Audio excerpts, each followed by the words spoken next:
Pessoal, ontem o Barroso deu um showzinho midiático, falou dos bilhões que a Lava Jato recuperou, criticando essas decisões judiciais recentes que têm revertido algumas decisões da Lava Jato. E o Lewandowski deu uma resposta muito boa para ele.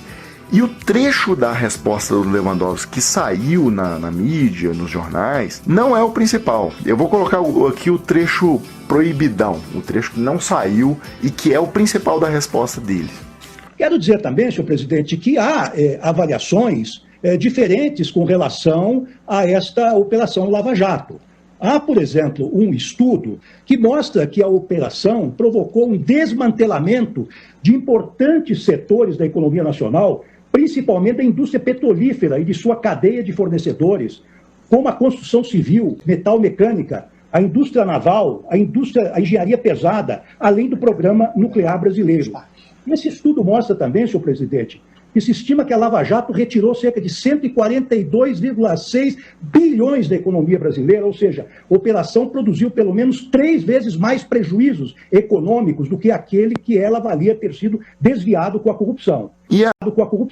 E aí eu adiciono o seguinte, que esse valor que o Lewandowski está falando é o valor de 2015, isso aqui é um estudo que foi feito em 2015, mas que o valor do dano é muito maior que esse. O dano com certeza ultrapassa 500 bilhões, eu não duvido que chegue a 1 trilhão de reais, porque esse dano é em cadeia, ele não é só as empresas que participaram diretamente da Lava Jato. As milhares de empresas que eram fornecedoras dessas empreiteiras também foram destruídas. Então, uma empresa que fornecia tubulação, equipamentos mecânicos, tudo isso foi pro ralo junto com essas grandes empreiteiras. Acaba de ter conseguido devolver ao país 2 bilhões até agora de recursos desviados. Agora eu pergunto, só no sistema Odebrecht dizem que são 50 mil empregos riscados, no sistema todo de construção civil 150 mil, a quebra da indústria naval,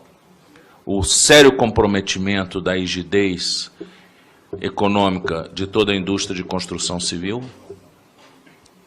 Isso daí é bem mais do que 2 bilhões. Do ponto de vista econômico, essa conta não fecha. A Lava Jato vai ter um saldo extremamente negativo na nossa economia. E esse é um saldo que nós vamos pagar por algumas décadas. Muitas vezes a Lava Jato me parece aquela atitude de você querer desbaratear, matar as baratas da casa com lança-chamas e botar fogo na casa. Várias empresas que trabalharam no nazismo, sobreviveram e estão aí até hoje. Esse fato que nós assistimos hoje, que é a destruição de um significativo pedaço da indústria brasileira, inclusive da indústria da engenharia pesada, do programa nuclear, da construção naval. Isso aconteceria na Alemanha? Os americanos, claro que tiveram, vamos dizer, umas iniciativas aí de quebrar as pernas de algumas indústrias muito poderosas, como, por exemplo, a IG Farben, né, que era o maior empreendimento químico da Europa. Né? E que produzia aqueles gases que eram lançados... o Ciclone B que foi usado para as câmaras de gás.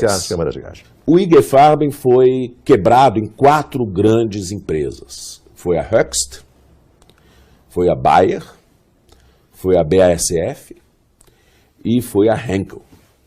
O quê? Essas 4 empresas... Estão todas aí. Estão todas aí, era o IG Farben. Hoje você tem essas 4 empresas irmãs que eram do IG Farben.